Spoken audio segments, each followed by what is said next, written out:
Clovelly is a privately owned harbour village in the Torridge district of Devon, England. The settlement and surrounding land belongs to John Roos, who inherited it from his mother in 1983. He belongs to the Hamlin family, who have managed the village since 1738. The village, which is built into the wooded sea cliffs of the North Devon shore, has a steep, pedestrianized, cobbled main street with traditional architecture. Due to the gradients, donkeys, now mostly replaced with sledges, have been used to move goods and cargo from Clovelly Bay.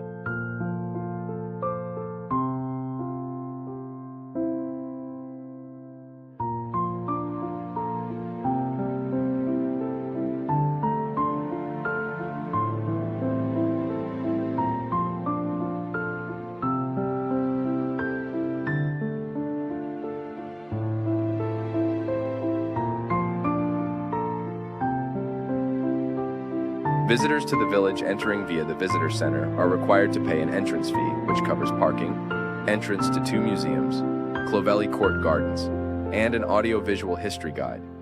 The village is a tourist destination and is host to an annual lobster and crab festival. At the 2011 census, the parish population was 443, a decrease of 50 on the 2001 census.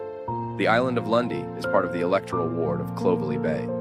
The area has had human habitation since the Iron Age, as there is a hill fort at Winbury Head, northwest of the village. Following the Norman conquest of England in 1066, the manor of Clovelly was acquired by William the Conqueror from its Saxon tenant. It was listed in the Domesday Book as Clovelly. William would make a gift of the village to his wife Matilda of Flanders.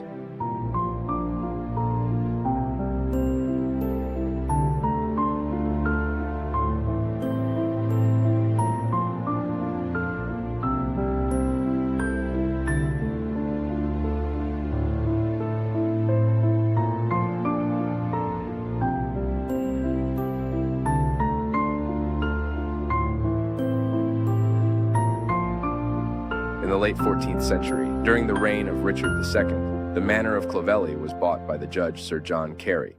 The Church of All Saints contains several monuments to the Carey family, who remained the lords of the manor for another 400 years. The village remained an agricultural parish until the late 16th century, when the squire, George Carey, had the stone breakwater erected, creating a harbor. This provided the only safe haven for ships along this stretch of the Devon coast, between Appledore and Boscastle. He also erected fish cellars and warehouses at the cliff base and cottages along the banks of the stream that provided the only route to the shore from the plateau above. Carey spent $2,000 turning Clovelly into a fishing village. The privately owned village has been associated with only 3 families since the middle of the 13th century. In 1738, the Clovelly estate was acquired by the Hamlin family. In 1901, the village had a population of 521 Bon. Clovelly's preservation owes much to Christine Hamlin, who dedicated herself to renovating and expanding the ancient cottages while beautifying the village. This is the history of Clovelly. Now you can enjoy the beauty of this heaven from this video.